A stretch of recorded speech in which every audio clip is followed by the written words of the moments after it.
Hello, beautiful people. Thank you for taking the time out to tune into the first episode of my sports show. If you don't know me, my name is Edward McFarland Jr., and since I'm born and raised at H-Town, where Riverwood is my hood, it's only right that I'm Houston's very young local sports supporter. I'm a proud HBCU grad from Wiley College, where I received my bachelor's degree from, and I didn't like the snow while I was up there, but I'm also glad to say I'm a Newhouse grad from Syracuse University. Enough about me, though. This show's about you, the high school athletes in the city. Throughout the week, I would travel to practices and games to highlight y'all's greatness on camera, then broadcast your greatness on my show for the world to see. Now, you know as well as I know, gas too high, too high for your boy to make it to everybody's game and everybody practice. But don't trip. If I can't make it to your game or your practice, you can still be on the show. This show will not be catered to one specific sport. If you're good at hopscotch and hopscotch is a sport, holler at me so I can come through and see what your hopscotch game looking like, all right? Now, to kick off the highlights, it's only right we start off with football, since Texas high school football has already started. On Thursday, I pulled up to Delmar Stadium to check out the Austin Mustangs take on the Westside Wolves, and this game was set up perfect since both teams were coming off of Week 1 wins, which means only one team could remain undefeated.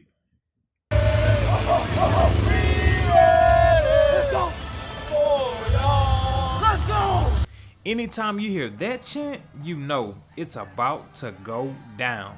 Getting straight to business in the first quarter, Austin marched up the field and scored on a triple reverse handoff. Yeah, you heard me right, a triple reverse. Donald Harper for the 14-yard touchdown. Westside's Kerry Smith caught a pick on the Mustangs' next offensive possession, but the Wolves didn't capitalize. In the second quarter, I got good news, I got bad news. Good news is the Mustangs went up 12-0. Bad news for Mustang fans, that was the last time Austin scored. From then on out, it was all about Westside.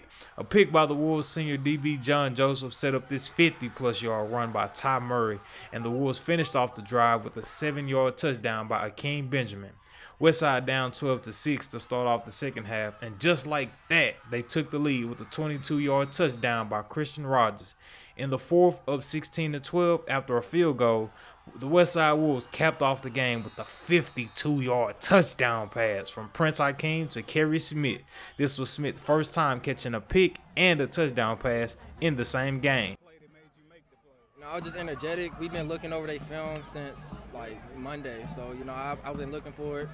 And when I saw the ball go up, I just wanted to go get it. For you having a quarterback like Akeem who has the ability to run the ball, but at the same time throw it, like, what type of confidence do you have in him being your quarterback and throwing you touchdowns? I've been knowing him since middle school, so we had that connection, and we made for this.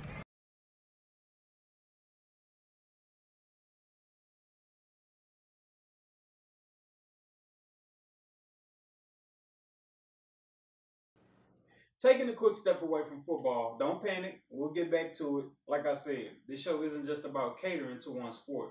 There were some dope things that went on throughout the city before the school year kicked off, and I wanted to take out the time to acknowledge them.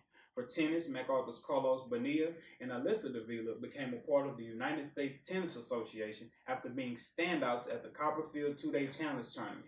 Carlos came in first place in the 16 singles, do your thing, player, and Alyssa won the consolation bracket for the 18 singles. You go, girl. In basketball, you had players like Jamar Redus make it look entirely too easy in the AAU circuit. My God. So much so that he racked up 4 offers over the summer. You can expect him, his brother Jameer, and teammate Patrick Punch to make a lot of noise this upcoming basketball season for the Eisenhower Eagles. In volleyball, you had Emily Hawes from Bellaire High School get named to the 2018 watch list by the Greater Houston area of volleyball coaches. That's big considering the type of talent that's around the city of Houston. Somebody else to keep your volleyball radar on is Tatiana Evans from Kempner High School. In the Katy South Fair tournament and the Battle of the Brazos tournament, which are 2 pretty big tournaments, Tatiana was named All-Tournament Player. But peep game though, the girl's only a sophomore being named All-Tournament in these high-profile tournaments. Don't sleep on Miss Evans this volleyball season. Speaking of volleyball, this would be a perfect time to introduce the Serve It Up segment. I kicked the first segment off at MacArthur High School where I had the chance to chop it up with Miss Ariel Price. Check it out. Hello, beautiful people. I'm Edward McFarland Jr., Houston's very own local sports reporter. I'm here with the first edition of Serve It Up, here with Miss Ariel Price at MacArthur. She's a senior leading the team, and this is our first show, so you may not know what it's all about. Serve It Up is where I give her a few questions. I'm going to serve her a few questions, and I'm going to see if she can kill them. Simple as that. You ready, Miss Ariel? Yeah, I'm ready. All right, let's get it going. Let's get it going. What's your zodiac sign? I'm a Capricorn. Favorite food? Pizza. Favorite movie? Oh, Forrest Gump. Favorite song? I don't really got one. Favorite artist, maybe? Yeah, Travis Scott. Favorite subject? Not pre-cal. Nah, but it's math. All right, we're on the other side of the course, so let's get some hardball questions. If you had to choose sneaker or heels? Sneakers. Hey, everybody Why? on this side.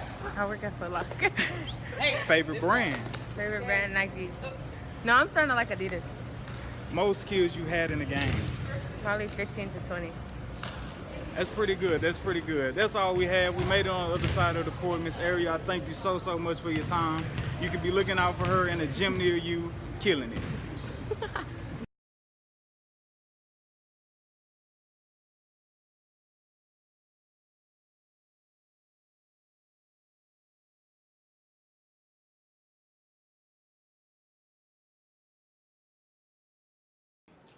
Getting back to some football, I pulled up to Thorne Stadium on Friday to see the Eisenhower Eagles take on the Channelview Falcons.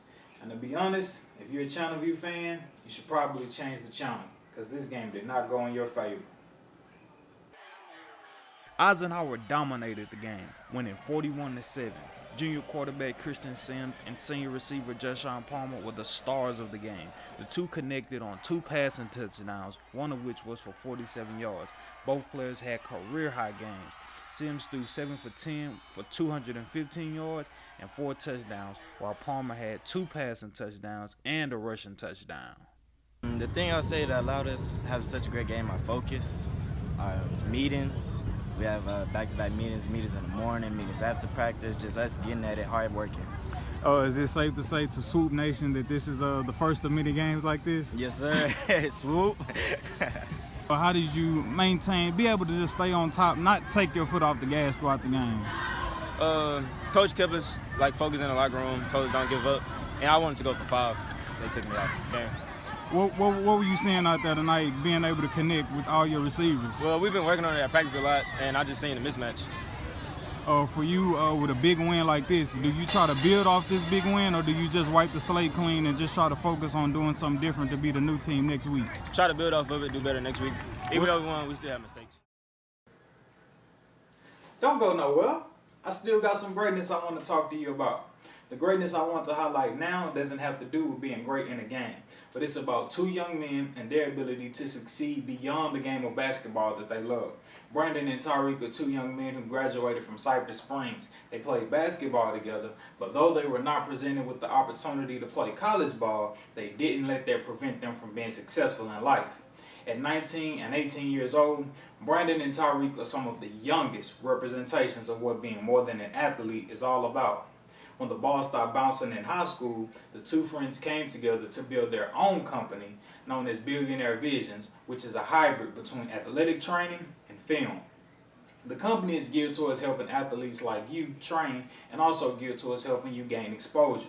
To learn more about the fella's story, be sure to check out the link in the description below, and be sure to follow these young black entrepreneurs on social media.